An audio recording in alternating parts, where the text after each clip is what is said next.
The podcast you're about to hear involves true stories, which may contain graphic content that is not suitable for children. Listener's discretion is advised. This is Esoteric Oddities.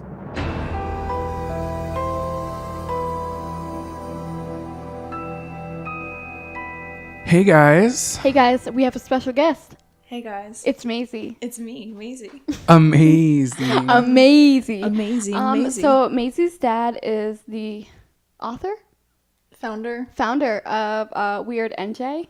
All of the franchise. All of the weird franchises. And NJ as in New Jersey, so like states. Yeah. So like weird things about states, all, right? Yeah. I'll let you listen to me trying to explain. Yeah, Okay, it's like, I know it. It's not your dad. It's my daddy, okay? Yeah, so I definitely recommend buying that because it puts me through college. I love that. But See, wait, she's honest. talk more about it, like what it is, because I know everybody who listens likes creepy and weird shit. And then we'll do the there's a website, yes? Yes. So we'll put that in the show notes? Yeah. Mm-hmm. So basically, him and Mark Sherman, he's Mark Moran. He's Mark Squared. Is this Mark Squared? Yeah, it's Mark Love Squared. that. Mark and Mark. Marky Mark. Mark and Mark. Oh, Okay. Marky Mark. That's He's probably listening? copywritten Hello. already. Oh, yeah. TM. Hashtag not sponsored. So Is it though? a little bit. I love that. A little bit. So basically, they started this franchise where they basically talk about everything that you guys talk about on this podcast in publication form. And they've been doing it for like 20 years, I think. That's what I was That's going to ask you amazing. next, because I used to live in Chicago, and when I was younger, my parents bought me a book called Weird Chicago, Oh, that was definitely. and it has the this. same font. Like I recognized Like when it looks like this. when Sarah that's when Sarah showed me the cover. Do you of still the, have it? I do. It's at my parents' house. Yeah, you should grab that. I should, and I should that, bring it reread here. it. Yes. I remember Oh, it's reading it as a awesome. kid. I used to read it when I pooped. It's awesome. It's So- really awesome. Spooky poops A little poop article. Basically, everything that I'm going to talk about today is from there. is from my dad. Yes, you better I cite was those on- sources. I was. He's love my that, source. like, Dad, I I was need on the help. phone with him last night, and Did you tell him why you were on the phone? Was he happy? yeah, I love yeah, that. of course. So, oh, by the way, my sister's an avid listener to you guys. Oh, too. hi, Oh sister. my God, Shout out yes. to you. Oh, so I first met Maisie a year ago? 6 months. Oh, no way. January. Time flies. Wow, okay. Where's life? Don't know. So I first met her, and I remember mentioning a podcast that I had. And it was like we were fairly new. It was this podcast, Yeah. right? Okay. Didn't know if you had anything going on behind closed yeah. doors. It's know funny me at because the all. first time I listened to the podcast, I was like, "Oh my god, I want to be on that podcast." Yes. And But here I was we like, are. but I was like, I can't ask her. And the second You I was can like, absolutely the ask. second I was like, Sarah, I fucking love your podcast. Can I curse? Yeah. Yes. Okay. Do you fucking really curse. listen to the podcast? Jesus. I was like, but I can't ask her if I can be on it. Like that's not cool. That's not Sure it is. Flattering.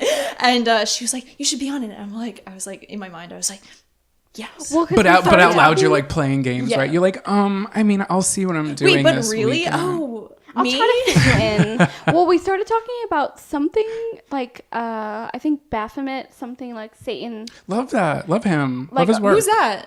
Baphomet? No, who's that? Satan? Who's what? So we started talking about something like that. And I remember you were schooling Chris about On his own religion. Yes, on his He's own a religion. And I was Satanist. like, she knows a lot. So I dug deeper, and that's how I found out her dad does like the weird series. And That's how really cool talking. that he does that. That's Yeah. amazing. And for so long too, that's really cool.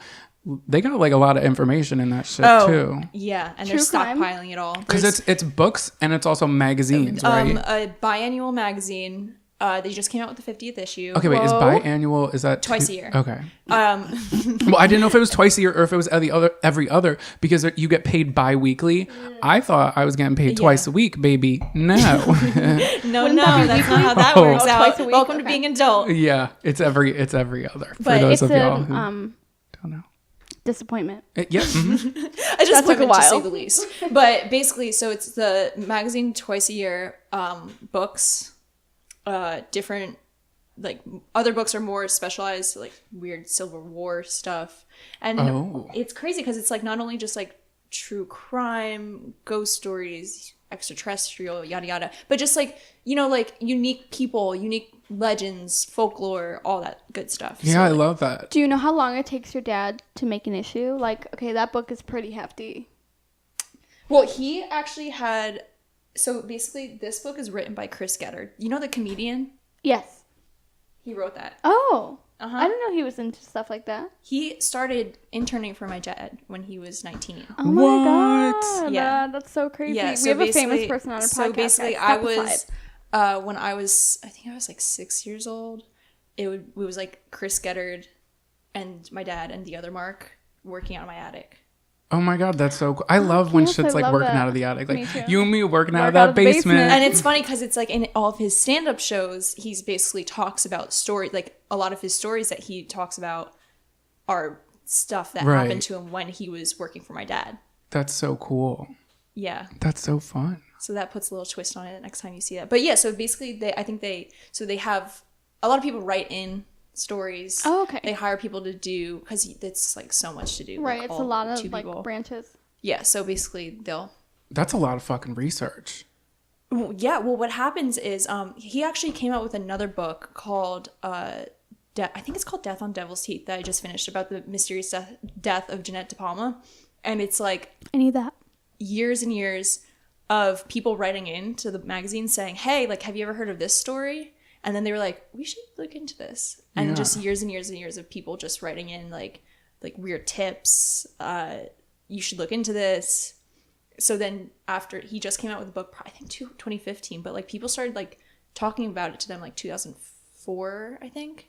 Oh damn. So it's like Like, years coming. years coming. Wow. That's crazy. Because That's whenever like, they think that they like finish a story, a new lead comes in. ooh. on something. Oh my god! love So a it's new like lead. it's literally always going. It's always Yeah. ongoing. That's That's so crazy. cool, and that just shows how big the true crime community is, because it's literally never ending. You can And how always many find stuff. How many fucked up crazy shit happens. That's true. And Seriously. how much weird shit happens in this world. Yeah, just Ooh. the states alone. Let's not even talk about countries. Europe, I feel like is like hosting all like the demons. That's where all like the there goes all of our Europe listeners. I'm sorry. guys. I'm sorry, but that's where I feel like that's where all like the demonic Maybe. stories are. Well, I know that- I wouldn't I know- say all of the demonic. not all. I know US has got some Australia. pretty Yeah, I know, deep but I know shit. Where? Australia's got some shit. The Australia? US? Oh, No, I said Australia. These great United States. of America. true. The states. I'm so happy to wowzers. be here. I'm such We're a happy to binge have you. listener. I'm such a binge listener. Thank you. Seriously, my favorite podcast. Also, I've heard so much about your house that I was so nervous to come here. I was like, yeah. She said that his house gives her anxiety. Yes, she already has said I that. was like listening to all these ghost stories and stuff. I'm like, oh my god, Something's gonna happen. This ghost is gonna bully me. He's gonna target me. It Why was are you these pointing at cabinets. that wall? Oh yeah, all What these about we came down and these are the cabinets that were all That were open. all Fuck open. that. Yeah, they Fuck were that all noise. open. I was like, Jonathan, haha. Does like, your cat ever like yes. growl, hiss? She does no. Does she she ever doesn't. get sassy at like an inanimate object, like a wall or something? Well, just last night, like behind me, we're not in the basement today. For those of y'all listening, we're recording in my the kitchen. We moved where up. lots of things have happened. But right behind me, where I can't see, where something could possibly pop like up that. behind I don't me, like that. she was staring at the door, and I was hate like, that. and she was like trying to get under the door, and I was like, hate maybe that. there's an animal outside, but I looked, there was nothing. But nothing crazy weird has happened for a little You bit better knock on that wood. since that. I'll do it for you. That alcohol fell from the. Wait, what happened? Oh, did I not say this on the podcast? No, I don't think you did. Okay, so we took some time off, and I guess this happened right before we took time off. Oh, hey, here's an update of what happened in my house. So, are you sure? I No? don't Okay. remember hearing it. All right, so and this happened within like the last 3 weeks. yeah, it was probably maybe 2 weeks. Okay, So yeah, maybe no, it was when we you were didn't taking a say break. anything. Okay, so I'm in my kitchen and I'm making food, and next to my little stove, I put my laptop and I'm watching this YouTuber named Loey Lane. If anybody watches her, she is like into like creepy weird shit and like investigating ghosts and stuff. So I'm watching her thing and she's talking to ghosts through an app on her phone.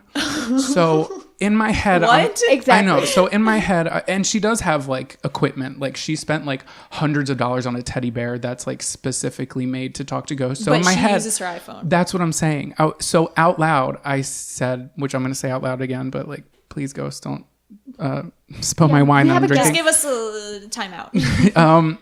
So out Off record, loud, off I said, out loud, I say, I don't buy this shit. the second after I say that, a glass bottle falls from on top of my refrigerator right there and smashes on the ground right there.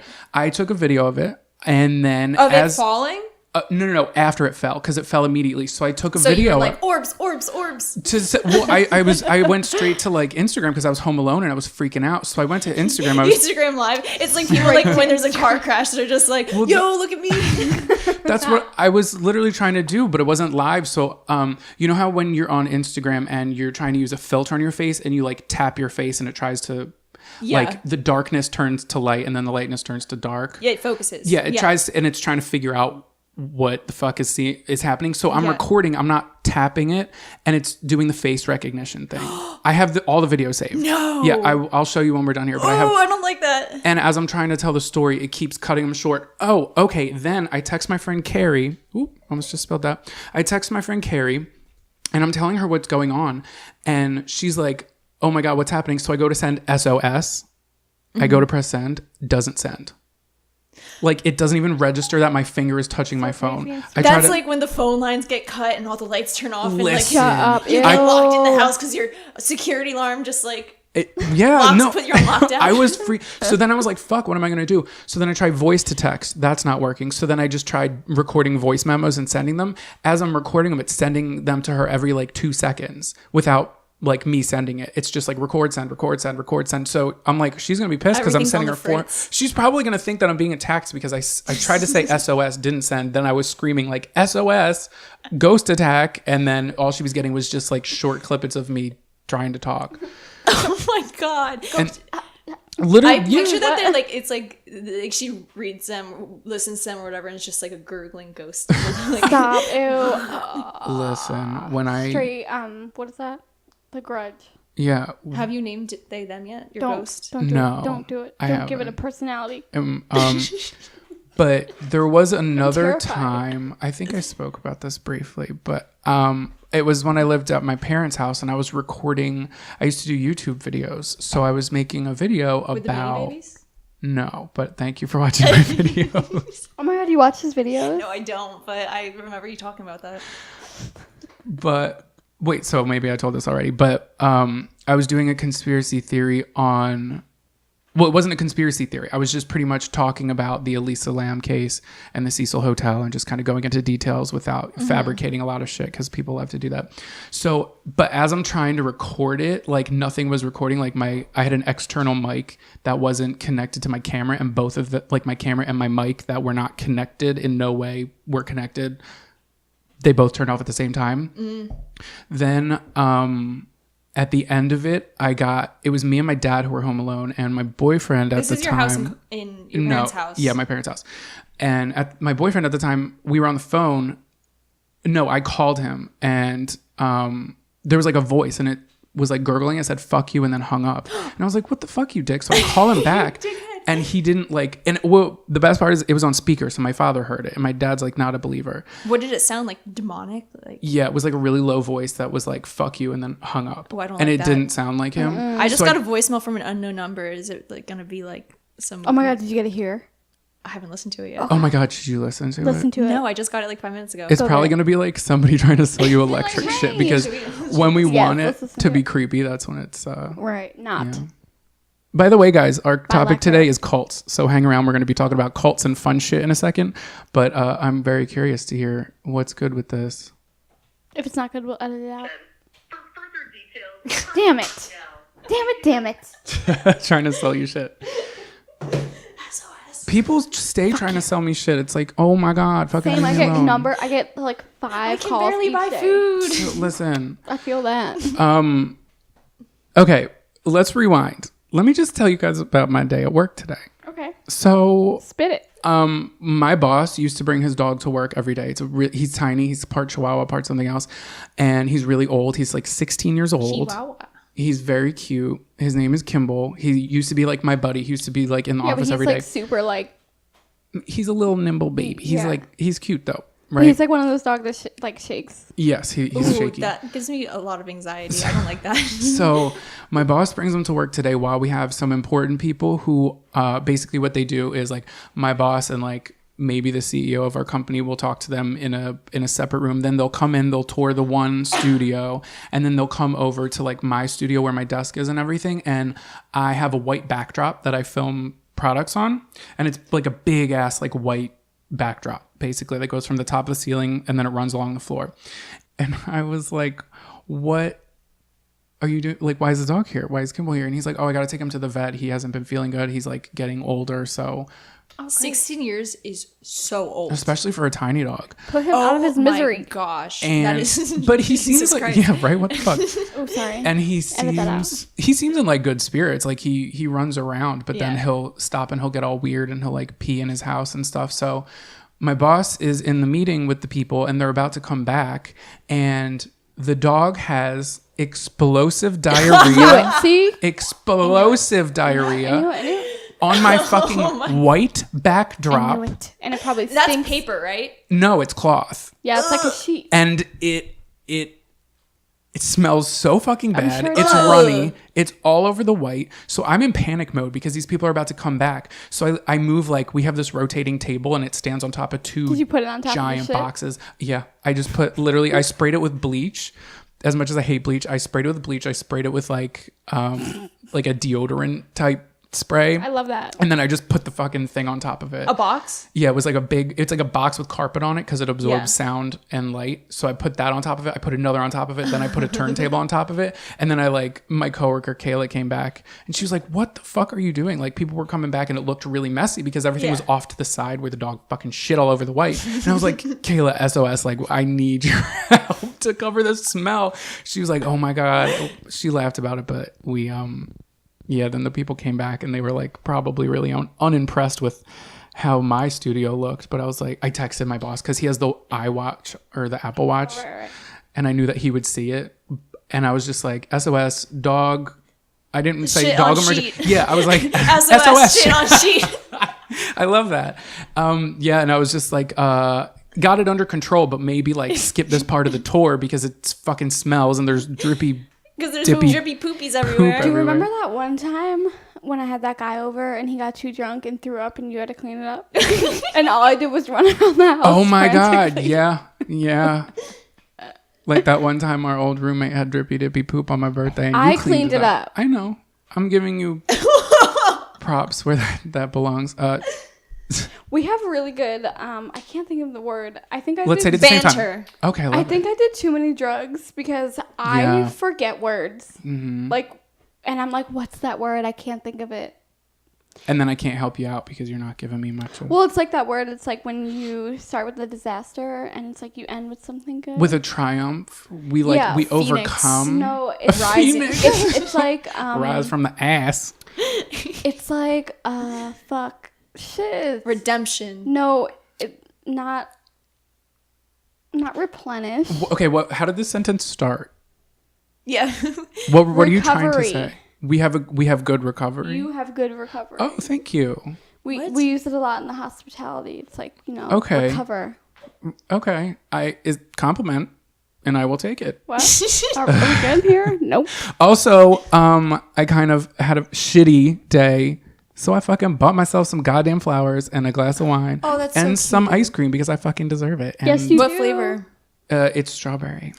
Straws. It's Does my it have favorite. strawberries in it? Like the. No, it has like strawberry syrup in it, so it's Okay. like, Strawberry I'll take syrup. it. Is it yeah. Bayer's? What is No, it's actually Wawa brand. Oh. But you guys didn't come to hear about Wawa brand and banter about the dog that shit all over And my my fucking drug life at use. work. Okay. And and our triumphs. And But poopities. And our Big recovery. scoops. today we're talking about cults, and I've got one that is quite interesting. So I think I'll go first. All right. So my story is about the cult called Aum Shinrikyo. So Monday, March 20th, 1995. We are in Tokyo, Japan. It is 7:46 in the morning. 9 million. What? Great visuals. Yes, thank you. 9 million commuters are making their way to work. On one subway train, yeah, Japan's I fucking don't huge. like that. 9 million. I know it's And really it's big. so small, too. They Yeah. built up. They sure I wonder do. what the population density is there. Like, We Probably can 9 Google million. it. no, like how many people per square mile or whatever. We could The literally limit doesn't Google exist. The limit does The not limit exist. doesn't exist. I was actually, I don't want to digress too much, but No, wait, what were you gonna Digress. say? no, there's this island off of Japan, and it's so small. Like, I can't even describe how small it is, and they fit like 5,000 people on there. And then it's abandoned now. It's an abandoned island. Oh, it's scary. It's scary. We should go. Because they built like high rises, and then they tried to make their own little town there with like shopping centers, everything that you would need in a town. And it's So abandoned? schools and everything. It's abandoned because I think there was like a power plant there, and that's why everybody was living there. Oh, hell no. Or maybe like mines. I really don't remember this story, but basically there was like 5,000 people living on this tiny island, and now it's just all abandoned. That I wanna sounds like go. Chernobyl. But It it's not does. Chernobyl. Oh, No, it wasn't Chernobyl's not one to nuclear. fuck with. Oh, duh. No, it wasn't nuclear. Oh, power that plant. wasn't the No, it the wasn't reason. nuclear. Okay, it was okay. like the business closed down, so everybody had to leave or something like that. Oh, The business was probably, Costco's is like, closed. I'm leaving. All right, so let's bring it on back to Tokyo. All y'all. right, bring it on So back. 9 million commuters are making their way into work. On one subway train, nothing was out of the ordinary until a few coughs spouted out, and then a few more. And soon everyone on the train was coughing. So men and women then laid out on the floor, foaming at the mouth and nose. Rude. What would you do if you're on the train just trying to make your way downtown, walking fast, faces past, and they're foaming at the mouth? Literally, that happened to my roommate yesterday. What? I kid you not. He wasn't foaming at the mouth, but he was close to. She was trying to get to class in Center City. He ripped off all of his clothes. She saw some old man ding dong. Some old man peeing. Dude, Philly can be very weird. And sometimes. nobody on the subway car was having it. They were just like, he's faking it. He just wants us to get off the train. Oh God, I would have got off. I've been like, bye, you gotta go. Okay, Right, I don't want to see your old saggy balls. so they had all breathed in sarin, which is a volatile nerve agent. It's colorless, odorless, tasteless, and just a small amount can kill you, whether that's in the air or if it makes contact on your skin and is absorbed. Like a very tiny amount can fucking kill you. It causes lungs to secrete fluid, triggering foaming at the mouth. It causes muscles to convulge. It causes convulsion of the diaphragm, which is under your lungs. That's what you use to sing with. So it's not a good way to die. Not a way to go Story's out. It's like- me very hot. It's like poison, but you're not dying of poison. Kind You're of like dying. cyanide. Yeah. Like the same effect Yeah, as yeah. cyanide. Is it an immediate death or like it takes its time? It takes a little bit of time, but let's get into it. So in this situation, it was being used as a binary chemical weapon, and it killed 13 commuters, seriously injured 54, and affected 980 more. And some estimates claim as many as 6,000 people were actually injured by the sarin, but it's difficult to obtain the exact number since many victims are reluctant to come forward. But bitch, why would someone be reluctant to come forward, especially if we're comparing numbers like 980 to 6,000? Well, the people who were behind this terrorist attack, it was actually an organization that started with yoga.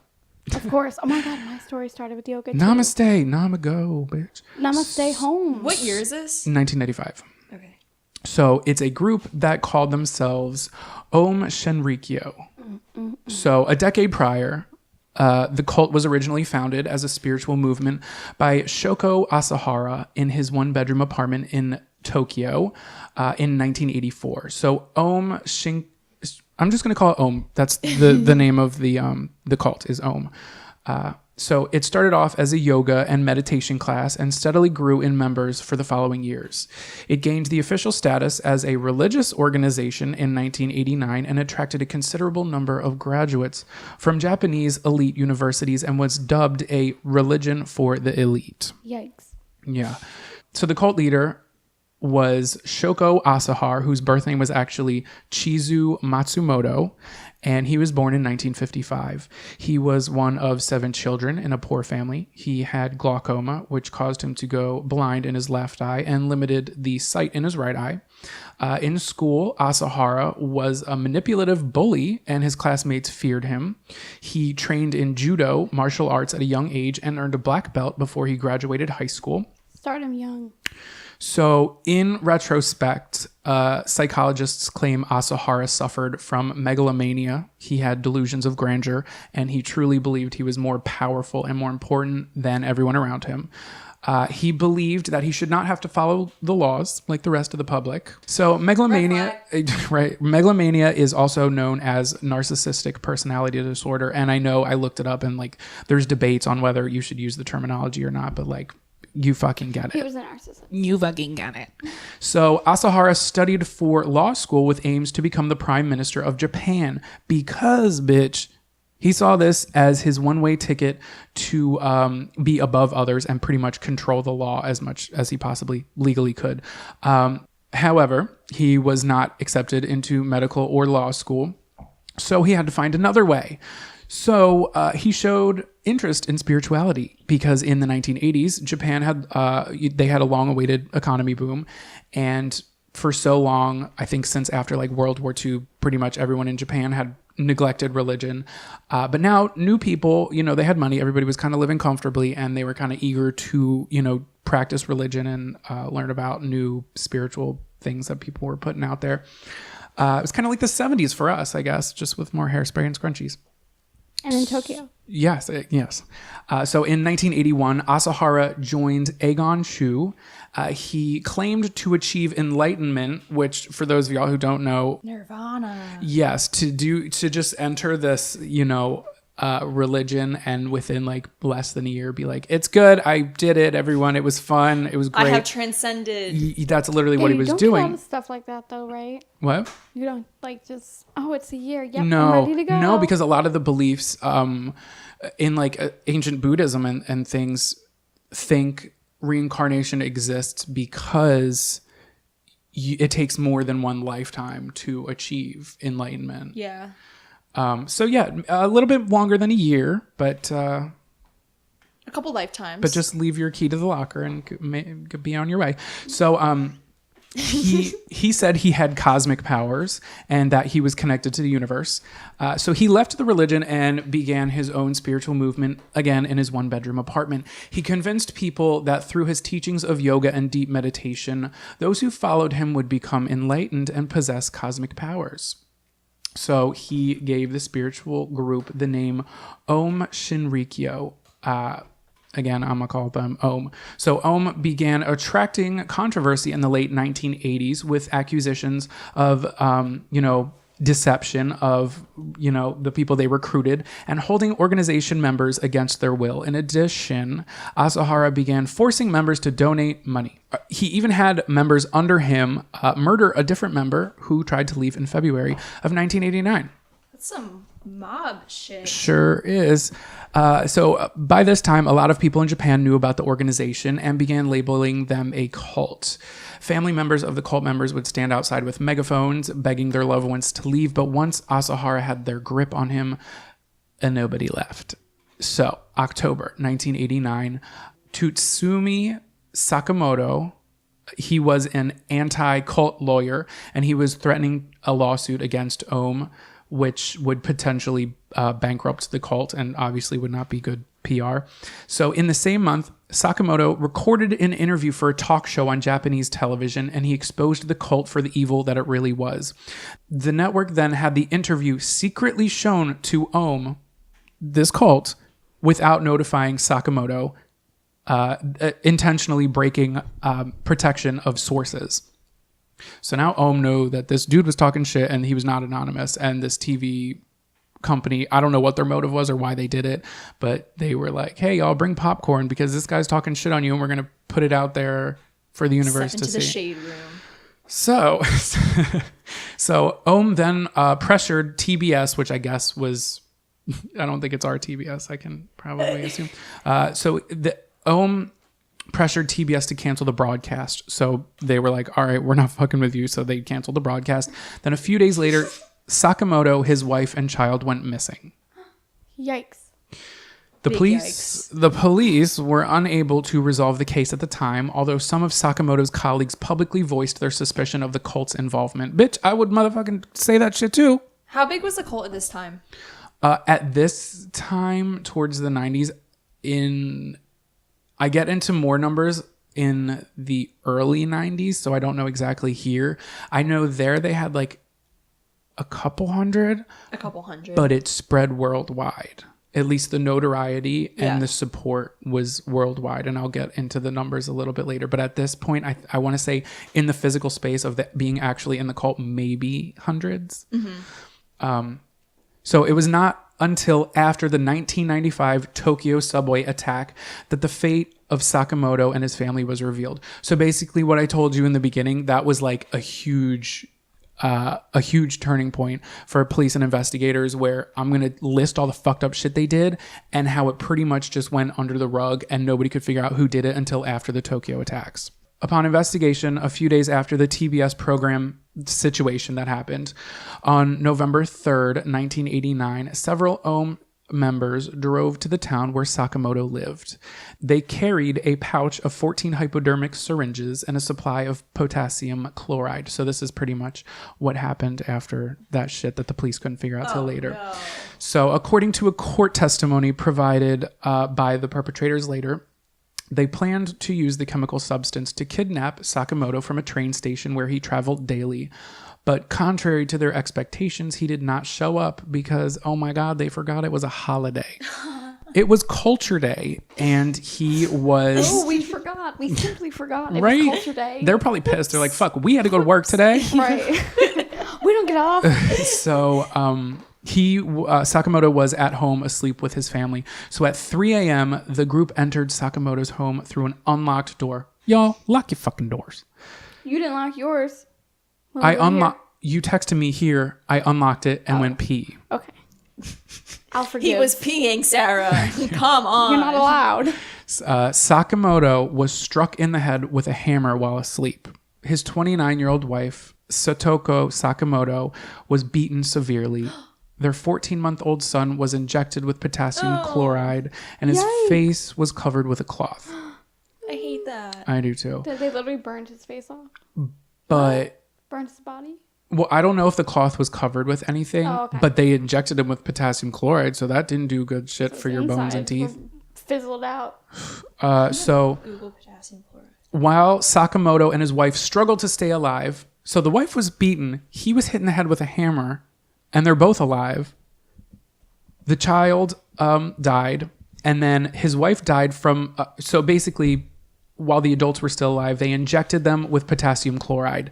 His wife died from the poison, but Sakamoto did not die as quick, so the cult members strangled him to death. So he's been hit in the head, he's been injected, and now he's being strangled to death. So the victims... Not very efficient. No, but they got the job done. They did. By the way, potassium chloride appears to be a meal substitute Oh. you can get at the market. Okay. But I'm sure it's not that good in ample amounts when you inject it into a baby. So all of the victims' teeth were smashed to, hide their identifications if any of the bodies were found. The family's remains were placed in metal drums and hidden in 3 separate rural areas miles apart from each other. Their bed sheets were burned and the weapons were dropped in the ocean. For Asahara to get his cult followers to do such evil bidding, he used his spiritual teachings of reincarnation as a catalyst to murder, naturally. So he preached that when Aum members murdered somebody, it gave that person's soul a new life in more favorable conditions. Oh my gosh, that's crazy. Yeah, in turn, doing them a favor. And and the cult members, remember, they were elitists too. Like, these were people who were graduating. Sociopaths. Yeah, and graduating from universities. They were smart-ish. So the cult is known to have considered assassinations. They actually ended up finding like a list of people they wanted to assassinate. And you're on the shit list. Yeah, they were pretty much just trying to... Anybody who was critical of the cult, anybody who called them a cult, which I'm doing right now, they were trying to assassinate heads of certain Buddhist sects. And as well as people who were the head of the Institute of Research in Human Happiness. How fucking... These people are on one. These people are pretty like... How do you like... That sounds like a cult. How do you want to fucking murder people who were in like the research of human happiness? But if you don't want to make it a cult, don't make it sound like one. The research of human happiness, that sounds like They weren't a cult though. That sounds like a cult. It sounds like a pretty... I want to fucking work there. The research in human happiness. No, the other one. What? The one that we're talking. Yeah. Oh no, what? What are you saying? They were trying to kill people in different Buddhist sects, and they were trying to kill people in a different institution. Oh, and that was the institution. The Yeah, 'cause institution. they didn't want people to be happy. Yeah, basically. Their only happiness. You can only find happiness in Aum. True. Wow, that was inspirational. Wow. See, that's how it works. I think that was the mindset. I think how that was the it starts. mindset. So, in 1993, cult members sprayed large amounts of liquid containing anthrax from a cooling tower on the roof of Aum's Tokyo headquarters. However, their plan to cause an anthrax epidemic failed. The attack resulted in a large number of complaints about the bad odor, but no infections. Where do you even get anthrax? At the store. They actually they were making their own. Just how you can get potassium chloride. Yeah. No, they were easy. fucking As a they were potassium making substitute. they were making their own. So at the end of 1993, Aum started secretly, here we go, manufacturing the nerve agent sarin and later VX gas as well as anthrax. They also attempted to manufacture 1,000 automatic rifles, but only managed to make one. Wait, how many? 1,000, but Oh. they made one, Oh, a singular one, and How it didn't successful. work properly. So Aum tested its. They were like, well, fuck. Okay, we can't make rifles, but we can make this sarin shit. So they You're doing tested. amazing, sweetie. They tested their sarin on animals in West Australia and ended up killing a farm of 29 sheep. Okay, animal abuse, not cool. Yeah, thank you, Sarah. You heard it here first. So, on the night of June 27th, 1994, the cult carried out a chemical weapons attack against civilians when they released, again, sarin on a central Japanese city of Matsumoto. With the help of a converted refrigerator truck, members of the cult released a cloud of sarin which floated near the homes of judges who were overseeing a lawsuit concerning a real estate dispute which predicted that they would, go against the cult. So they were trying to take out these judges who were going to oversee this thing. As if that wouldn't they just pass it on to other judges? Yeah. That's not going to, annihilate your case. It's just kind of going to make it a little bit more shady. Yeah. I don't think these people really had the Yeah. logic. Yeah, I'm They going They to... tried to Ball make powder. explosives and Well, they tried to make rifles and they that's they what made I one that didn't really work. same thing. Same So- difference. Can't even make a rifle. Come on. The Matsumoto incident killed 8 people and harmed 500 more. So this was a year before the Tokyo attack. They killed 8 members, harmed 500 more. Police investigation focused only on a local resident whose name is Yoshiyuki Kuwano. And they failed to implicate the cult at the time. They didn't even look at the cult. It was only after the Tokyo subway attacks that Aum Shinrikyo was discovered to be behind this attack. So then, on December 12th, 1994, Asahara demanded an attack on a man who he assumed was a spy. At 7 o'clock a.m., bitch, I haven't had my coffee yet. 7 o'clock a.m., 2 Aum members sprinkled the nerve agent XV on the man's neck. So the man was freaking out. He's like, yo, what the fuck? So he How did chased... they get that close to him? Right? He was- Just sprinkle little fairy dust. I think he was probably walking and they came up from behind him since it's populated at 7 o'clock in the morning. But he chased them for 100 yards before collapsing. He fell into a deep coma and died 10 years later. So 10 years. He's been in a coma. Or 10 for days. 10 I'm years. so sorry. Oh my god, I was like, karma. don't hire me to be a lawyer. Fuck. He died 10 days later. I'm sorry. So yeah, the XV is less potent than sarin. So you were asking how quick sarin was working. They sprinkled it on his neck. He ran 100 yards and then he collapsed. Fuck. 10 days later. Okay. So doctors in the hospital suspected at the time that he had been poisoned with a pesticide because apparently this gas is hard to trace, especially if it's on skin contact. But the cause of death again was pinned down after the Tokyo subway attack the next year. So in February 1995, a female Aum member managed to escape the cult. In return, several cult members kidnapped her 69-year-old brother, Kiyoshi Kariya, from a Tokyo street and took him to a compound near Mount Fuji. He was tortured and questioned of his sister's whereabouts, but when he was loyal AF, the Aum members murdered him. His corpse was destroyed in a microwave. What? Love that. Oh my! I'm sorry for laughing, but what the fuck? I love the enthusiasm. TV dinner. Oh my anyone? gosh! How? They probably cut it up. Yeah, Put I it think. in little yeah. containers. Microwave safe containers, though. Wait. No, let's talk about this. Okay. Logistically, I think How it was. the fuck? I think it was like a large microwave. Like I don't think it was like a BB homemaker. Like in how the big kitchen. are microwaves? I've never seen a microwave large. I didn't know that they come larger than that. I know Burger King has a really big one. No shit. Yeah. Oh, I didn't know that. If anybody works at Burger King, please Let us know. Yeah, let us know how big that microwave is, baby. Email that us too. about the microwave. Oddities Pictures, podcast please. at gmail.com. Love So that. did they just like dismember him and then? I do believe so, yeah. And then There's some some blow up in Tupperware? there. and I don't know what the point of microwaving him was because then the remains from the microwave were disposed of in a lake. So then police made plans to simultaneously raid cult facilities across Japan in March 1959. So in hindsight, prosecutors alleged that Asahara was tipped off about this and he ordered for the Tokyo subway attack to be a diversion for police. So basically, the fact that the police were raiding places in March of 1995 and the cult leader knew that was basically a catalyst for the subway attack on all these fucking people, killing 13 people and injuring possibly thousands, traumatizing a shit ton of people. Basically, that was just a diversion. There was no like solid plan. It was just like a terrorist attack to create a diversion so the cops wouldn't raid their place. Wait, hold up. So the So- cops wanted to raid their place because of they microwaved the body. No, they didn't know. In hindsight, again, all that shit I just told you, nobody knew of until after this Tokyo attack.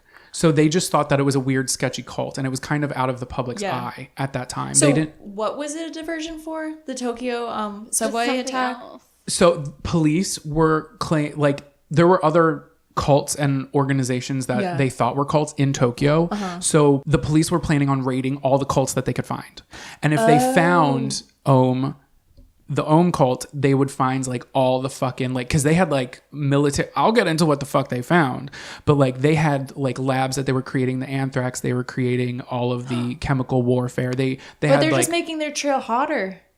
right. You would think, cause that's what ended up happening, obviously, cause I'm talking about them now. The What attack numbnuts? was made But kind of like yeah, they were trying. They didn't think that it would be like Yeah. traced back to No, them. I get that. It's Because just how they're just honestly, how would it? not smart. Dingledorfs. Especially if the people, especially that's what we'll call them. If the people who were, voluntarily kind of like being suicide bombers and just being like, I'll take my own life for this, they would be the only proof that it was Yeah. the cult.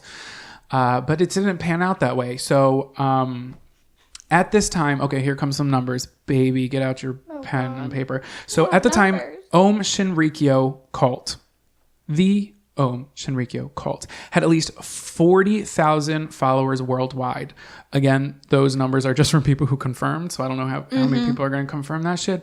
And they also made these fucking creepy ass videos of like young girls in a room filled with balloons, and they were singing this song that kind of sounds like a lullaby that is trying to get people to join the cult. And the person, Oh my Yeah, gosh. such and they're Really? doing like a dance to it. I'm going to show you guys, but the person who is You can find it on YouTube. yeah, I'm going to Oh pull my it up God, I right don't now. like that. The person who's voicing it is the cult leader, the cult leader, ladies and gentlemen, none other than Shoko Asahara. Let's hear that beautiful jingle. I'm scared.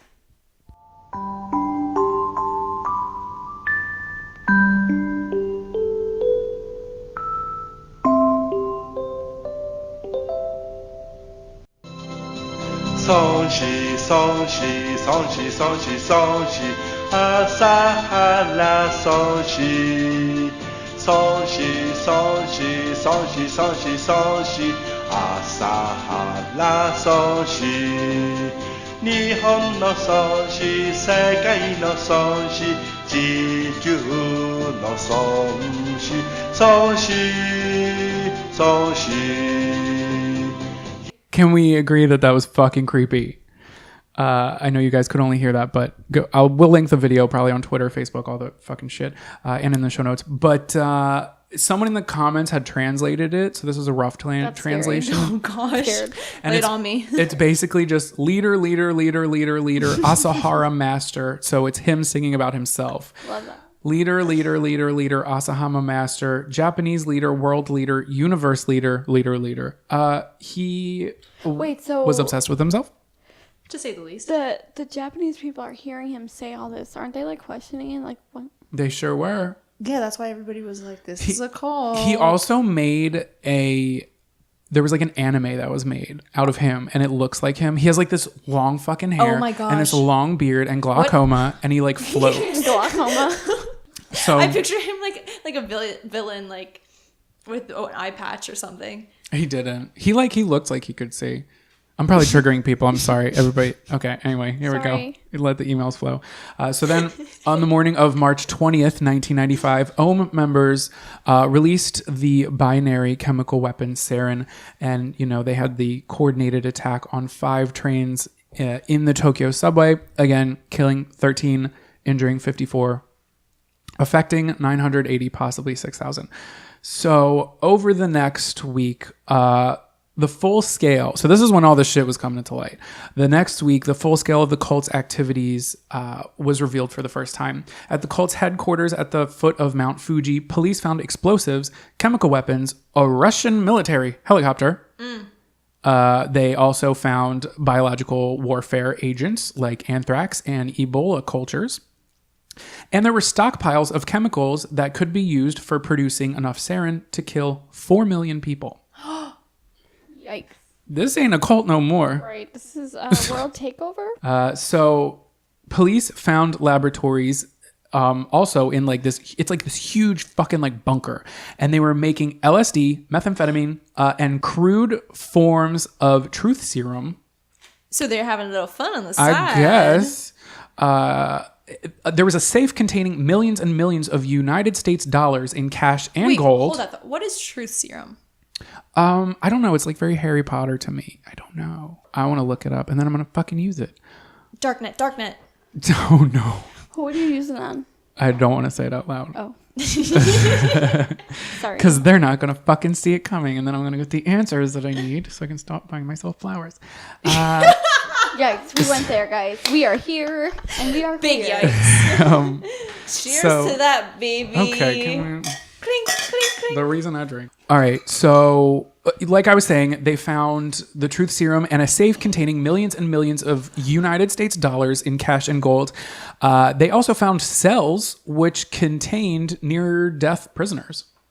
So during the raids, Aum issued statements claiming that the chemicals were for fertilizers. They were like, Love that. we're not trying to be terrorists over here. I'm just trying to grow locally. I'm just trying to have a plentiful harvest. They had a plentiful harvest, all right. Oh my God. So over the next 6 weeks, over 150 cult members were arrested for a variety of offenses. Love that. The media basically was stationed outside of Aum's Tokyo headquarters because now it was out there. They were like, these people are the fucking terrorists.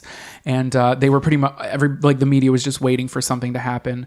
On March 30th, 1995, Takaji Kunematsu was the chief of the National Police Agency, was shot 4 times near his house in Tokyo, and he was seriously wounded. Many suspect Aum's involvement of the shooting, but nobody was ever charged.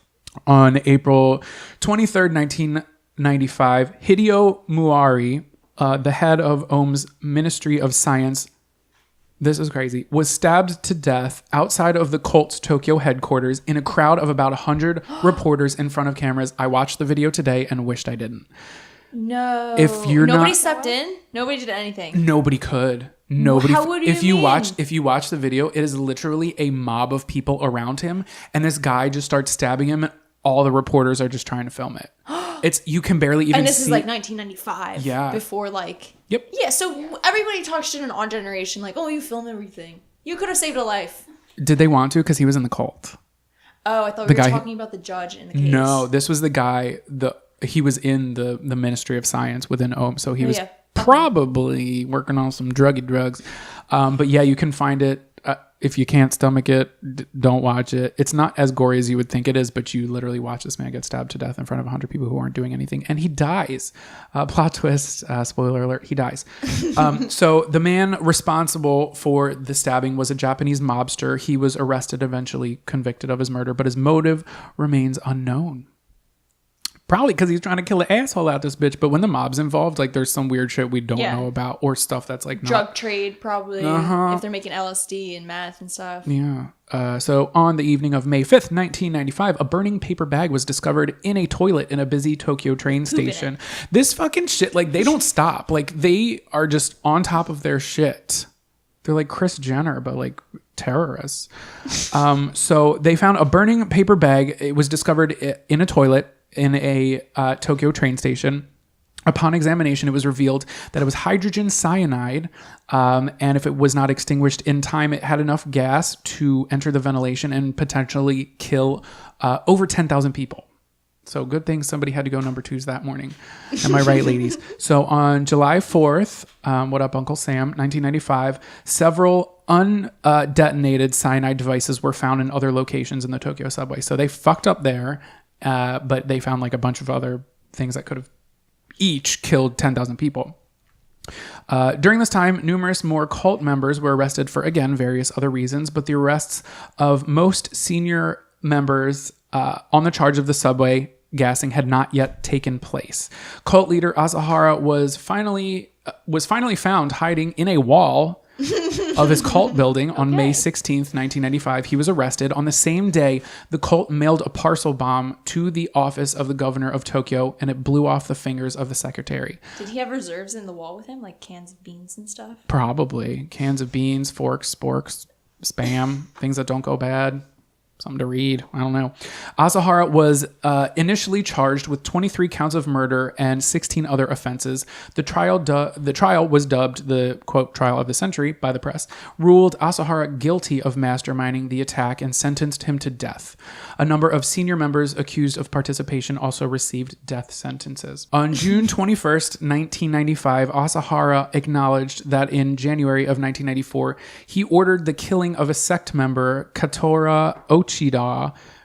He was a pharmacist at an Aum hospital, and the pharmacist tried to escape. He was held down and strangled by another Aum member. The group underwent a number of transformations in the aftermath of Asahara's arrest and trial. For a brief time, Asahara's 2 preteen sons, Love that. became the gurus. They were cult members before the age of 13. They're just shitheads. Right? They have I don't even want they to could meet like those write people. such a good book. It regrouped under the new name Aleph, Aleph, in February 2000, and it announced a change in doctrine, that religious texts related to the controversial Buddhist doctrines and the Bible were removed. The group apologized to the victims of the sarin gas attack and established special compensation funds. Then, July 6th, 2018, last month, Asahara and 6 other Aum Shinrikyo members were executed by hanging. By hanging? They still do that over there? Mm-hmm. Yep, and there you have it, guys. Wait, so how long were they? From 1995 till 2018. Wow. They sat and were rotting. On and, death row. Yep. And now Good. they all hanged. So Snaps. Japan's justice minister stated the crimes plunged people, not only in Japan, but in all other countries as well, into deadly fear and shook society to its core. Amnesty International criticized the use of the death penalty in this case, as they fucking would. While executions are very rare in Japan, they pretty much had the public support according to a survey. They're like, hey, can you take a survey really quick? Did you like what we did there? Yeah, Daily Mail, stop. I'm done. Not just Tokyo Drift over there, I guess. The cult is still ongoing. It has members support worldwide. The number isn't exact. However, there's a survey that was out there. These bitches love surveys. And there's at least 30,000 followers in Russia alone. But do they still believe in death? Like you have to kill somebody to achieve nirvana? They claim they changed their doctrines and they haven't, at least to the public eye, done anything. Are his sons still in charge? No. Who's in charge now? I don't know. The boss? I don't know. The ambiguous boss. I don't know. That shit's crazy. Sometimes I want to join a cult, but then I'm like, probably shouldn't. I'll just take a pottery Last class. forever. A pottery class instead. You should start a class cult. Yeah, so that is that's the cult of Aum Shinrikyo. I don't know what to think. I know it was a lot.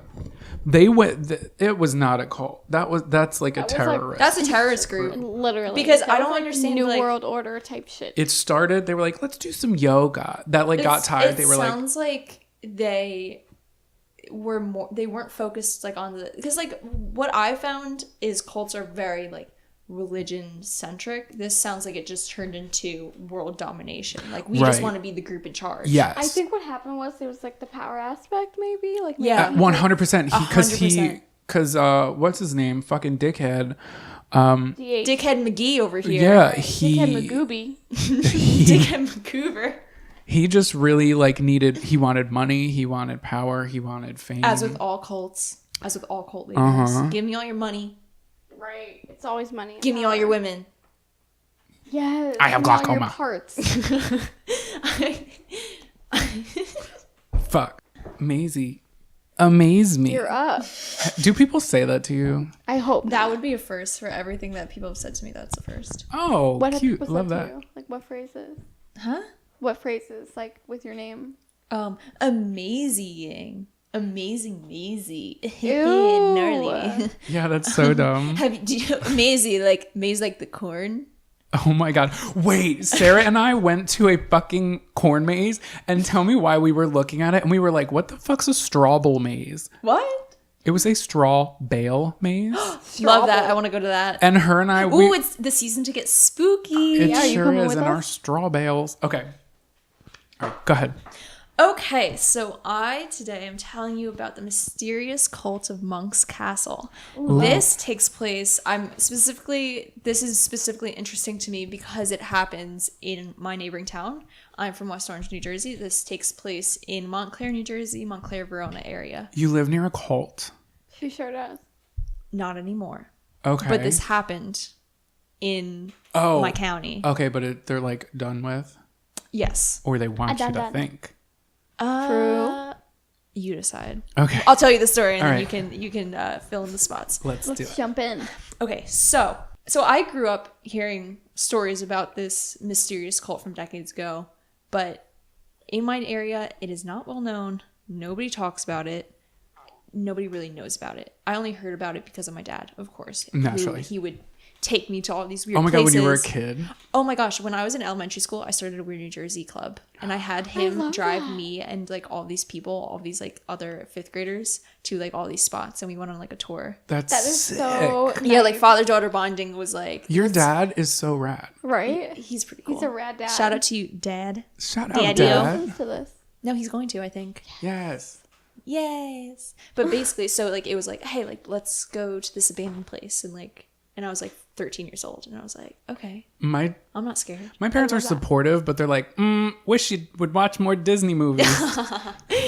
So in the area, growing up, this is like a part of history that just has kind of been brushed underneath the rug.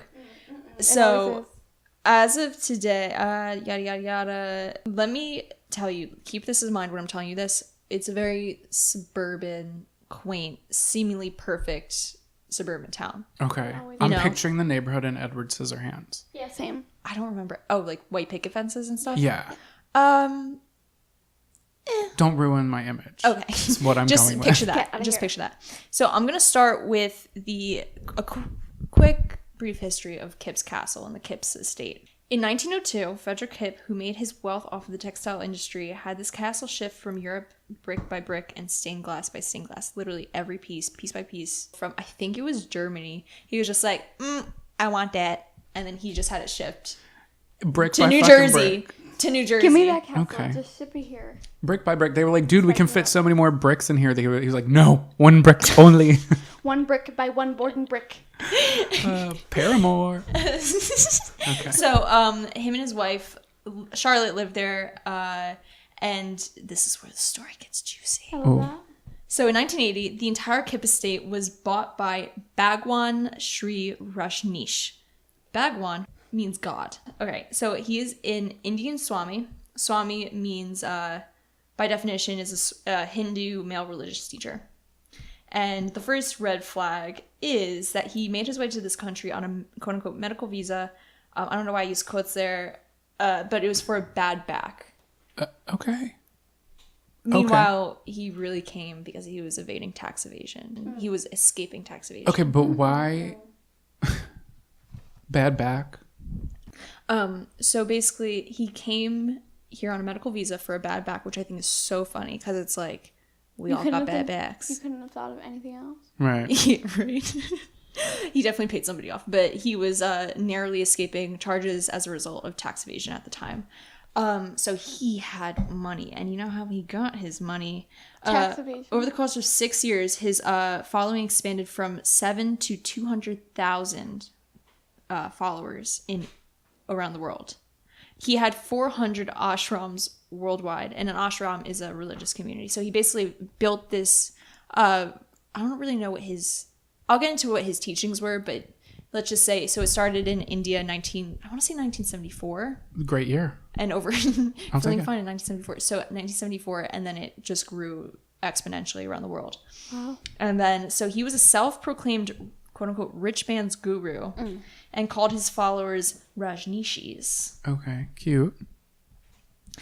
He had amassed several $1 million from his followers because, like many other cults, he was the type of the guy that was like, I want all of your money. You're right. All of your belongings. It always starts with greed. This guy, I'll get into Sociopath it. and greed. Yeah. He was the type that he would just wanted to make money, money, money. So he was like, give me all your rupees. Mr. Krabs ass bitch.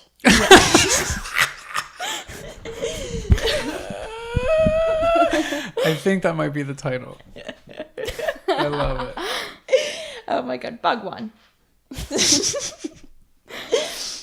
So for people, his followers, to surrender to Bhagwan, to reach their heaven, their nirvana, their enlightenment, they had to give him all of their worldly possessions, their material goods, their wealth, their names.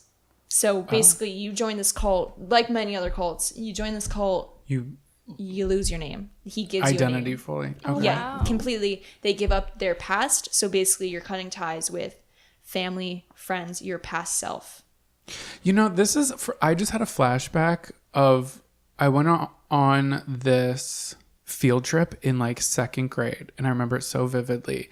And in retrospect, it's very weird. At the time, it was pretty cool, but we went to this like one house schoolhouse. Mm-hmm. Where is that? In Illinois, like out in the right, you're from out Chicago, in like right? the prairies. Yeah, Prairie. There was like nothing out there. I remember it took us like 2 hours to get there. Oh my god. And Those field trips are scary. we had to give up all our stuff when we got there, and we got new names. And my new name was Percy, and I remember it so specifically because I didn't like that name. But Come here, Percy. it was a little culty because we had to sit in like a one-room schoolhouse and like learn. I went to What were one you of those learning too. about? It was like a normal fucking lesson, except we had chalkboards, and one kid named Raul Gupta who ended up putting an eraser in his ear. This was at a not here, but like, On an unrelated note. Wow. oh no, yeah, he like that traumatized me. He stuck a pencil in his ear and he pulled it out and the eraser sucked. Yeah, fucking Raul. So he Clean your fucking ears. he had to sit in the corner with the dunce cap on, and that was a little traumatizing. Wait, so are you saying that this was like an olden times town and they wanted you to like, Yes. so Yeah. like they gave you names that were popular during Yeah. the olden times? Yeah, like, we had to wear name tags. That's kind and of cool. Yes. Different And we had to medieval eat buffalo. times. We had to eat buffalo. I love medieval Me times. too. I'm pretty sure we took my dad to medieval times for his birthday party. I've never been to medieval. They have times. these big fucking drumsticks of chicken. Like the size of your head. Yeah. It's all about beer and chicken. I'm here for the beer, but I've been vegetarian for 13 We years. know I didn't you know were that. veggie. Congratulations. Yeah, thank you. Oh my god. I can never. 13 fucking years, damn. That's a long That's ass a time. lucky number. Some might say. It's fine, we're home alone. My brother left. It's fine. Let's continue. I'm gripping this. I'm getting hot. If it makes you feel any better, all these houses are connected, so it could have been. It could have been my neighbors, but we all definitely heard that it was directly above us. Sorry. I have to live here. Yeah, so it would make sense for you to try to convince yourself that it was next door. Listen, I'm sweating. I don't like that. I feel my hands are clammy. All right, Oh my god. See, okay, so you can finally say, as a listener, because they might not hear it on here, but we hear shit. Dude, it sounded like somebody like Drop something like upstairs. upstairs. Love that. All right. Okay. So basically, this is what I'm just going to say about cults, is that they find people, these cult leaders, sociopaths, narcissistics, they find people that are vulnerable. They make them even more vulnerable by saying, abandon your family, cut ties with everybody you know, your past self, like you are new and you are mine. And you don't have possessions. So you don't have any possessions. So if you don't have any money, if you want to leave the cult, where the fuck are you going to go? Me. Right. You have to rely on me. So they take these But it's that convincing, it's like that alluring. It's manipulation. It's absolutely. all manipulation. And they take these people that are already susceptible and they prey upon them. So this is no different. So basically, he brainwashed these people out of their money, out of their self-identities.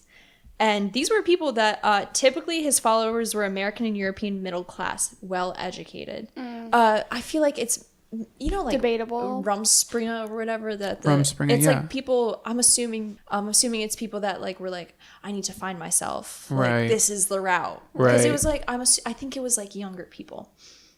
Like college graduate age, Right. that were like, and this is also the 70s, so that's the whole age of like spirituality and stuff. So if somebody's preaching this new interesting type of spirituality, they're gonna latch onto it. Right. Isn't Rumspringa only with the Amish? It's Amish. Okay. I'm just comparing it to that. Oh, Because I'm just okay. It's like the period of okay. self-discovery where it's just like, yeah, whatever. Okay, So, no, I totally get it. his yada yada yada yada. And a sad fact is that one of his devotees was Shannon Jo Ryan, who was the daughter of the U.S. State Representative Leo J. Ryan, who was slain by Jim Jones's people while investigating the Jonestown, Guyana cult in 1978.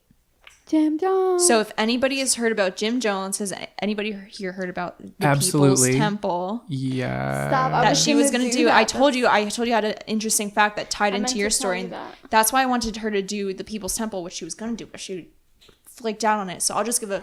So I don't know what it you wasn't did. juicy Okay. enough. It wasn't juicy enough. She's like, it wasn't juicy enough, and I'm like, it was one of the largest mass murders in this entire country. Yeah, I know, but Jonestown? it was very the People's Temple. It was very like to the point. It didn't have a lot of like detail. I'll just give you like a brief history on People's Temple, which is a completely different cult. We're digressing here, and why this is so sad. Because Leo J. Ryan was a state representative. So People's Temple originated in California. He was a state representative in California, I'm pretty sure. So when people were suspicious of the People's Temple in California, he moved them to Guyana. And I'm pretty sure they were doing philanthropic work over there. But basically, there were rumors getting back to California and the state representatives that people were being held against their will. Which people were being held against their will. Naturally. So he went over with a bunch of other people to investigate what's going on. Like, what the fuck is going on in Guyana? Like, you're holding people against their will. They're all Americans, too. Right. I'm pretty sure. And Jim Jones had his henchmen assassinate the state representative. And it's sad because his daughter fell into this cult. Oh. And she was a member. What the somebody just closed the door upstairs. I know. We usually ignore them. Okay, fine. We'll just ignore it. It didn't happen. Yeah. Okay. How do you live here? Seriously, why did you renew this lease? But anyway, and then bada bing, bada boom. Bada bing, bada boom. Jim Jones poisons every single member of his cult, and it's like 900 deaths. I'm pretty sure 400 of them were like underage or something. I don't know the numbers. Don't quote me on any of that. But he basically, the term "don't drink the Kool-Aid." Yeah. That Fun came fact: from him. it wasn't actually Kool-Aid. It was like a knockoff No, it brand wasn't of Kool-Aid. Kool-Aid. It was Because it was a juice that he put cyanide, tranquilizers, and sedatives in. But why didn't he fucking just get Kool-Aid? He had to get the Walmart brand. He didn't. He wanted to save money. If only we could get in his head. Right? He says Safeway Select all the way, bitch. No, he said sure save. I'm going for the Aldi brand. So basically, so how about that cup of Kool-Aid? Spill in the Kool-Aid. Can we make that at a thing? that. So still spill in the tea. How about that cup of Kool-Aid? Okay, so in 1981, Bhagwan's target was America, saying, quote unquote, the seed will be planted in England and will flower in America. After his arrival in America, he prompted his cause by taking ads out in the Time magazine that read, sex, Me. never repress it, search all nooks and crannies of your sexuality. It will be more fun. What does that even mean? Don't know, but those were the ads that he was taking out in the Time magazine, trying to attract people to his religious group, Okay, so his he was ashram. like he was looking for people who were like sexually curious. Yeah, I it would was say like it would be like a gay-driven thing. gay driven. Yeah, because it says like explore. No, it's like, yes, it says explore, but it's more so like, so basically it's saying, give me all your money, let me have sex with all your women. True. You know what I mean? Soon enough, these rumors of a sex and drugs crazed cult inhabiting suburban New Jersey start running rampant. I forgot this was in Subaru. Suburban New Jersey. I've been to the castle, and it's would love like to see on that. the top of a mountain. It overlooks the entire New York City skyline. Again, I'm thinking about Edward Scissorhands with his Really? fucking where she's in her car and she fixes her fucking rear view mirror and there's the goddamn fucking castle in the back. Have you seen Edward Oh Scissorhands? yes. No, it's all coming back to me now. It's all coming back to me. Celine Dion, great song. But basically, so like just like my town, my area, we're right outside New York City. So it's like you go to the top of the mountain, Right. and you see it all. So like That's this so castle amazing. overlooks the entire city skyline, and then it's like in the woods, kind of. But like you have to like go up this long driveway, twisty, go turny, there. serpentine driveway in the woods to get to the castle, and then on the bottom of the hill is all like suburban neighborhoods. Wow. So that's just Literally Edward Scissorhands. Wow. the followers of Bhagwan began to come from all over the world because he had 200,000 followers worldwide, and they just wanted a little bit of the pie. They just wanted to get as close to their god Bhagwan as they could. So they were snatching up all the property in Montclair, and all these people were like, no, we're not gonna have all that. So That's so many fucking people. And like, if you told me this today, I'd be like, easy. He probably had like social media and he was like, hey, join my fucking cult with other words. send your location. Right. But like back then in like what, 1974-ish? Yeah. To have you said 200? 200,000 Yeah. at that time. Like 81 is when I think or it was either 80 or 81 that they bought the property, Okay. and they started moving in there. And the Montclarian community Philly. panicked about their property values because they were like, what are we going to do about our children and this international headquarters for free sex? Sex and drugs and rock and roll, baby, not in our suburban town. It's the it's not horror. looking good. And The horror. The horror. also, yeah. And, was it like small-minded back then? Maybe? So it's always been, the area's always been very diverse because we're right outside New York City, a lot of diverse thinking people. But I think at that time it was more, Closed-minded, probably. they based The Sopranos off the area. Okay. Noted. I'll leave it at that. They filmed that in my town. Did they? Yeah, they did. Fun fact. So like I feel like it was very that vibe. You know what I mean? Like old school Italian, old school Irish kind of vibe. You know what I mean? Yeah. But it was also like the 80s and the 70s when people were still like generally society was like no hippies. Right. You know what I mean?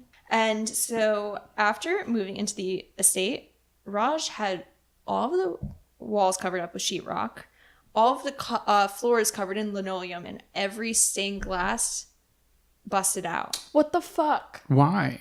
because he didn't want his members becoming too attached to the material appeal of it all. Now, this, I was gonna say, ew, I how never are you- castle, you bitch. I never. How are you gonna put fucking linoleum floors in a goddamn castle? So that's what I'm saying. Untasteful. I never said what year that the castle's from, and I never wrote it down either. So there's that. But I'm gonna it fill was in the blank like in my hundreds head. of years old, I'm assuming. And what a dickhead, honestly.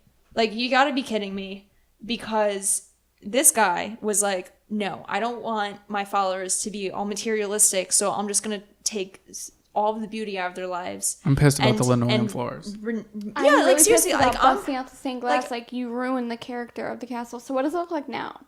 I'll get to that in the end. But like he like all of the fine like wood detailing, mahogany detailing, and all that.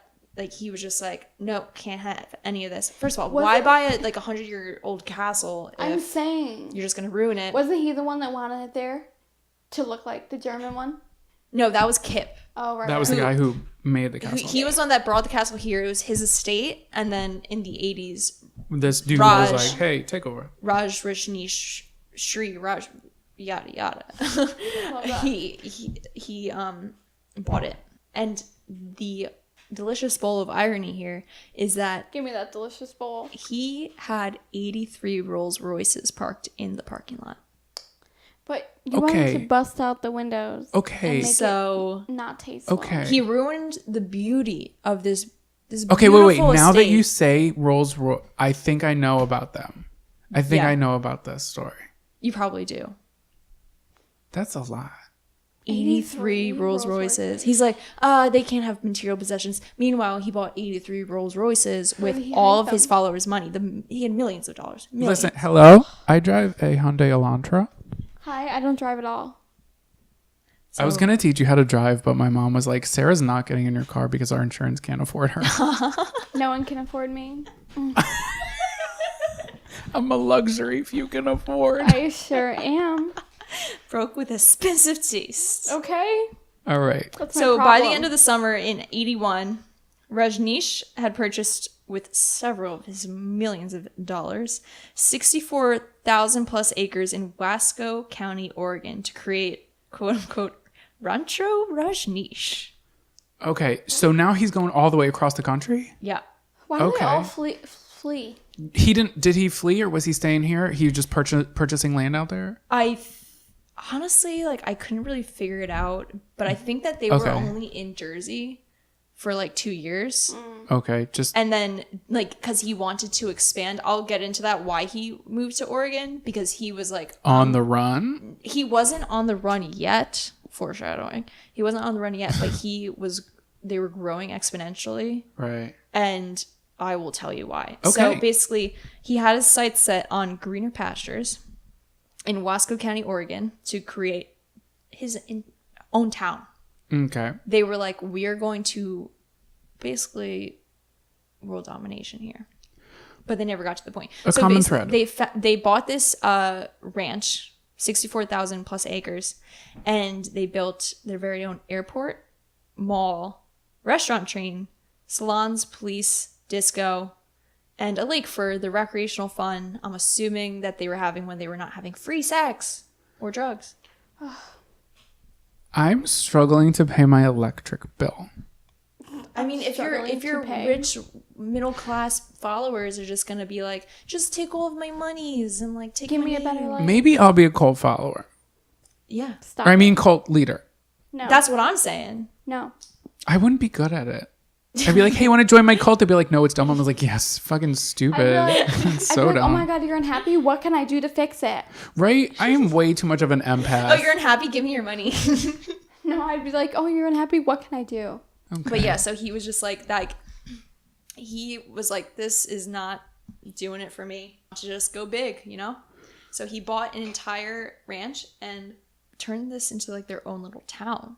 And they were called Rajneeshis. I think I said that. But these Rajneeshis completely overtook the neighboring towns, holding a majority of office elected positions and whatnot. So basically, these were less populated places. Does that make sense? Yes. Not many people living in these small towns in Oregon. So when they moved in, they made a majority of the people living in these small towns. So when it came time to election, they were holding all of these positions in office. So that was It's easier very for them. calculated, very Yeah, smart. it was Almost very- like they're a that's- fucking cult. So that's why, that's why they, abandoned Jersey, because that was just a small time, and it was hard for them there because it was like a lot of small-minded, suburban folk that, made a big stink about it, and they took over these towns, and Here's a little funny anecdote. Soon enough, legal matters became a huge issue. Raj's second in command, his assistant Ma Anand Sheila, who was born as Sheila Silverman, was accused of burning down the Wasco County Planning Office and infecting the food of non-Bhagwan eating establishments with salmonella. I hate that. First of all, where the fuck do you get salmonella from in 1981? What is salmonella? Girl. Is it salmonella? Salmonella? Salmonella? Salmonella? No.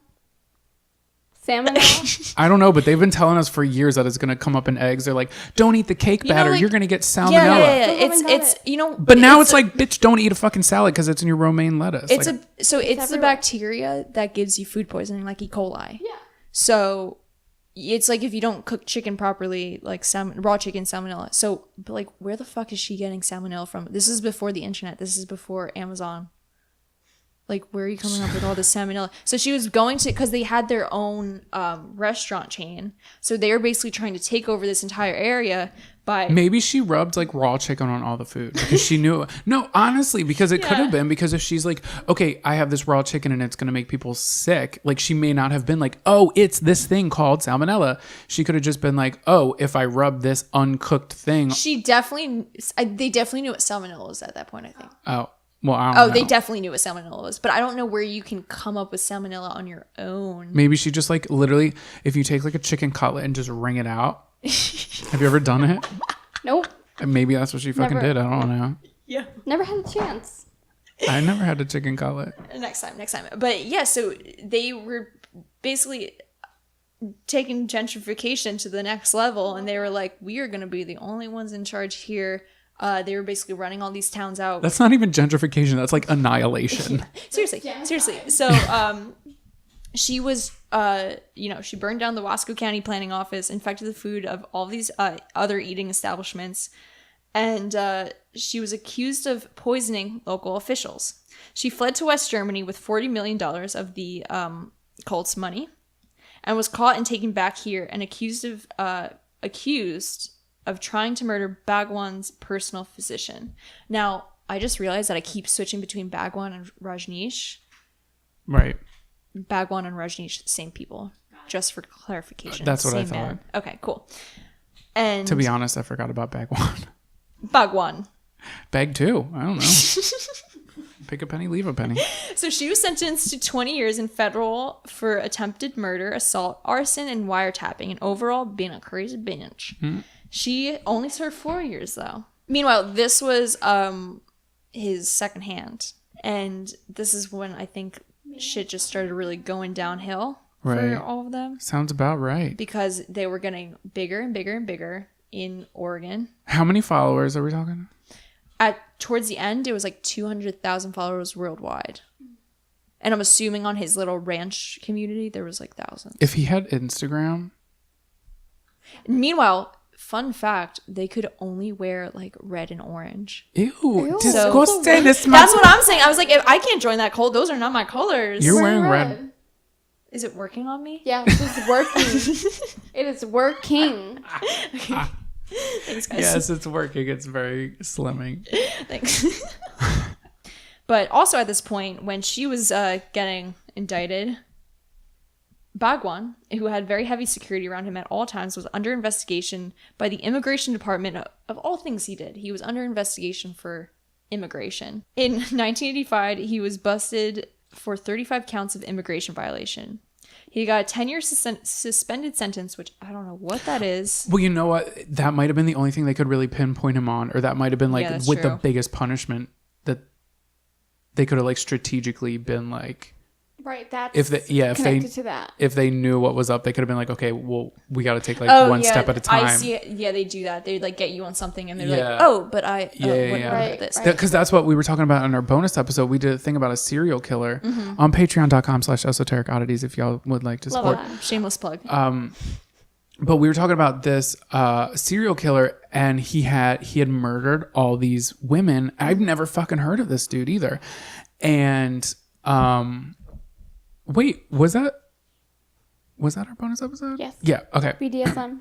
The police knew he killed all these women, but they couldn't pinpoint him to it because he That's was that's like mafia shit. yeah, That's like that. but he wasn't in the mafia. Yeah, but I'm just saying it's like the same. Yes. Type of So what they did was he, I think, was arrested on like Stop sexual yawning, Jesus battery, sexual battery because he hit some woman, and Yeah. they were like, this is what we need to go on. So they Yeah. were like, of all things you've done, we're charging you on the sexual battery, and then that just fucking opened up the fucking doors because then they Open could the just floodgates. with that they were able to search his storage units, which they found very interesting fucking things there. Fill in the blank. And then they could search his, like, I think his house, and they found all the fucked up shit that was there. Yeah. But they couldn't do it without that first step. So just side I'm pretty sure this guy, he was only indicted for like 2 counts of immigration violation. So he basically got a 10-year suspended sentence, and I don't know what a suspended sentence is, and a $400,000 fine, and 5 Which years he probably should probation pay. outside of the U.S. So basically, he was exiled from the U.S. and he was denied entry into like every country other than India, which is where he was from. So he went to India, and then he died of heart failure a few years later. So that's how that story You ends. see that, Karma? Yeah, so What a dick. it's like you do all this shit, and then at the end of the time, you just Die. It's like it never happened. But basically, so the city of Rajneesh, Oregon, yes, he changed it to Rajneesh, Oregon, became once again Antelope, Oregon. That was the original name of the town that they And they switched it back. the state switched it back because of an unconstitutional marriage between church and state. Thank you. Thank you very much. Yet Thank our you, dollar church bill and state. says, "In God we trust." True. Why have I never? Jesus Christ. Wait, why have I never thought about that before? Yeah. And our Pledge of Allegiance is one nation under God. In God we trust. Separation of church and state. Gays can't marry. Yes, I can. From the past, from 3 years ago. 3 years ago. Hi, Yeah. 2018. How are you? Only 90 kids will we understand. literally had a conversation about that today at work. Yeah, we did have a conversation about that today at work. Oh, But anyway, so now Kip's Castle has been restored to its former glory. Love that. It is now a part of. So basically, this is totally aside from. The The cult. Right. We're just talking about the estate. Just so that's how the cult ended. I don't know what it is today. I don't know if people still abide by it, but I don't think so. So basically, right. he died. It went to shit. And now the estate in Jersey, where it, blossomed, is it's part of the Essex County Park System, and you can go there. But do not expect to find any reference to the dark years of its cult inhabitants. I've been there. It's really cool. You can have your wedding there. Ooh. Because I can get married now, Because you 2018. can marry. Next thing I'm going to want to vote. Oh my God. These Raising the gays. roof. Ding flabbit. So that concludes the mysterious cult of Monk's Castle. Ooh, spooky. And now they don't want to talk about it. They were like, remember Yeah, there was they a cult just here? Let's just completely- kind of... What? Yeah, no, they Castle. don't even. It's like this is like so weird because it's like not a well-known thing in my area. at I've all. never heard of it. I didn't even know there was a castle over yonder. Yeah, dude, we're in New Jersey. Weird shit, man. I'm thinking, I think that's New what I Jersey. learned. I think 3 things. Jersey Shore. Armpits. Not Cherry quite. Hill. Cherry Hill Cherry Mall. Hill. Cherry Hill Mall.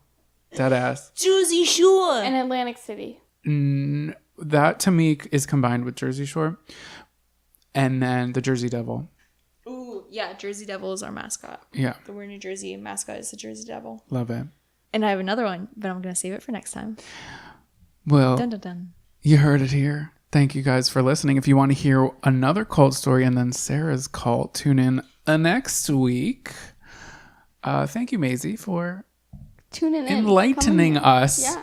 like a cult leader would. True.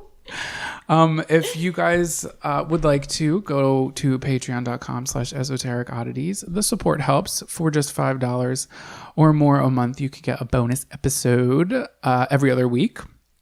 And also other bonus content. Follow us on social media. On Instagram at Esoteric Oddities, on Twitter at Esoteric Oddity, ODDITIE. Send us an email, odditiespodcast@gmail.com. Yeah, tell us stuff. Oh, wait. Should we have... Are we doing our fun facts now? I have a fun you know fact. what? Okay, I'll do my fun fact and I'll do my tweet of the week. You can save yours for the next one. Cool. And then you you could save yours with mine. No, but I want to use mine. Oh no. Why don't you give us your tweet of the week and then your fun fact? I don't have next Twitter. Time. Okay, give us your fun fact then. My fun fact of the week is that Elon Musk's real name is elongated muskrat. What the fuck? You had me going. I was like, oh my god, he has an alternate name? What is it? Jesus Christ. I hate it. Elon Musk.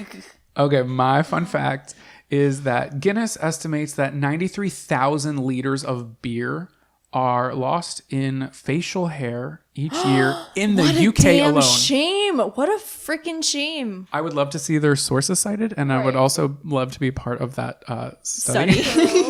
Low key, high key. Okay, guys, thank you so much for listening. Bye. Bye. Join us next time for more culty things. Bye.